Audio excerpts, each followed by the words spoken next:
Di tengah hutan lebat yang asri, Putri Lila hidup di istana kecil bersama ayah ibunya.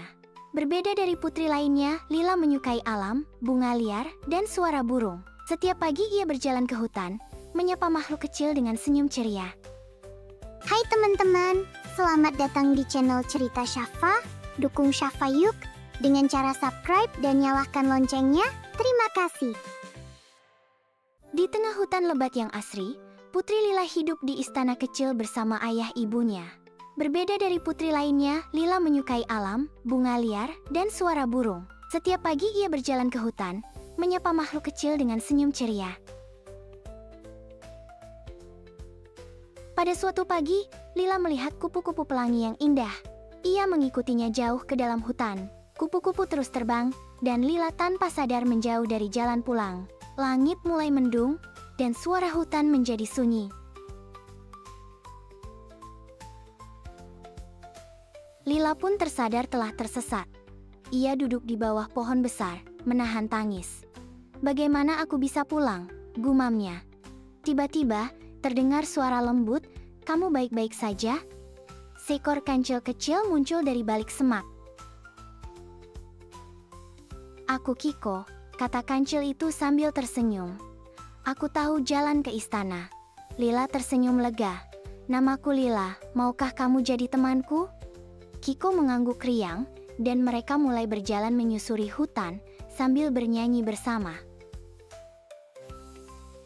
Kiko mengenalkan Lila pada hewan-hewan hutan, tupai, kelinci, dan burung hantu. Semua ramah karena Lila sopan dan penyayang. Mereka bermain petak umpet, tertawa bersama, dan Lila mulai merasa hutan ini seperti rumah keduanya. Hari mulai gelap, dan hujan turun pelan. Lila menggigil, tapi Kiko membawa daun lebar sebagai payung. Mereka berteduh di bawah akar pohon besar. "Tenang saja, besok pagi aku akan antar kamu pulang," kata Kiko menenangkan. Malam itu, mereka tidur di bawah cahaya kunang-kunang. Lila terkesan pada keindahan hutan saat malam. Ia memeluk Kiko. "Terima kasih telah menemaniku." Kiko tersenyum. Persahabatan adalah pelita di tengah gelap.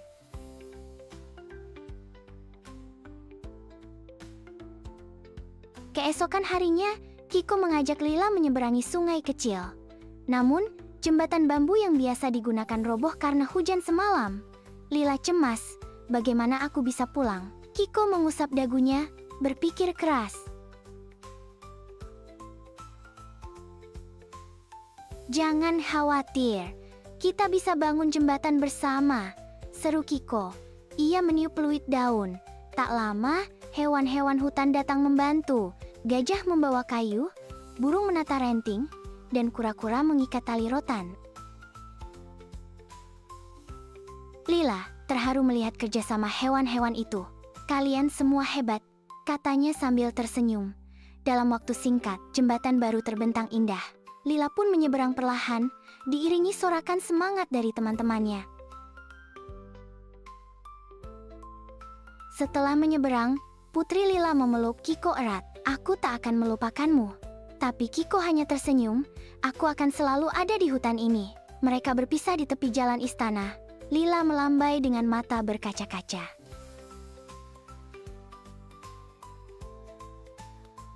Sesampainya di istana, semua orang gembira. Raja dan ratu memeluk Lila. "Kami sangat khawatir." Tapi Lila hanya tersenyum dan bercerita tentang Kiko, hutan, dan persahabatan. Sang ratu pun terharu mendengar kisah Lila. Hari-hari berlalu, tapi Lila terus memikirkan Kiko dan teman-teman hutan. Ia sering duduk di taman, menggambar wajah mereka di buku. Ia menyadari ada sesuatu yang sangat berharga di luar tembok istana, alam dan sahabat sejati. Lila mulai membawa makanan untuk hewan liar di sekitar taman istana. Burung-burung kecil mulai datang, lalu kelinci, bahkan landak. Istana jadi lebih ramai dan penuh suara alam. Ratu pun ikut senang melihat perubahan itu. Suatu malam, Lila bermimpi tentang hutan yang menangis.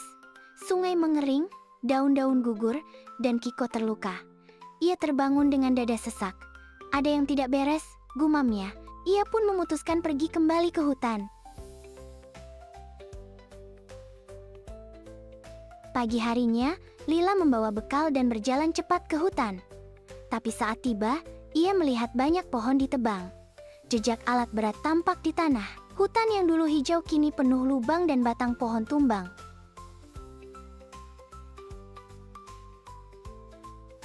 Siapa yang melakukan ini? Tanya Lila sedih. Ia mencari Kiko ke tempat biasa, tapi tak menemukannya. Burung-burung tak berkicau, angin terasa berat. Lila meneteskan air mata, memanggil, "Kiko, kamu di mana?" Tiba-tiba, suara pelan terdengar. "Lila." Kiko muncul dari balik semak, penuh debu dan luka kecil.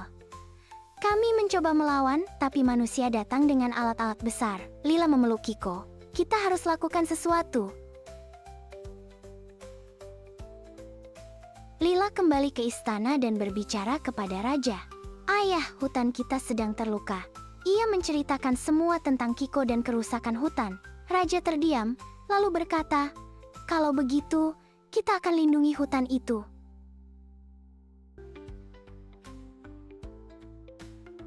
Dengan bantuan kerajaan, hutan dijadikan kawasan perlindungan. Penebangan dihentikan.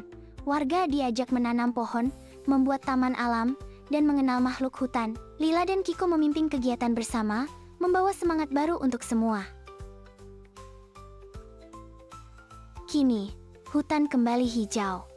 Anak-anak dari desa dan kota datang belajar dari Putri Lila dan Kiko. "Hutan bukan milik kita bagian darinya," kata Lila. Dan sejak itu, hutan dan istana hidup berdampingan, penuh cinta. Terima kasih teman-teman telah menonton cerita Syafa Channel. Jangan lupa like, comment, share, and subscribe ya. Terima kasih.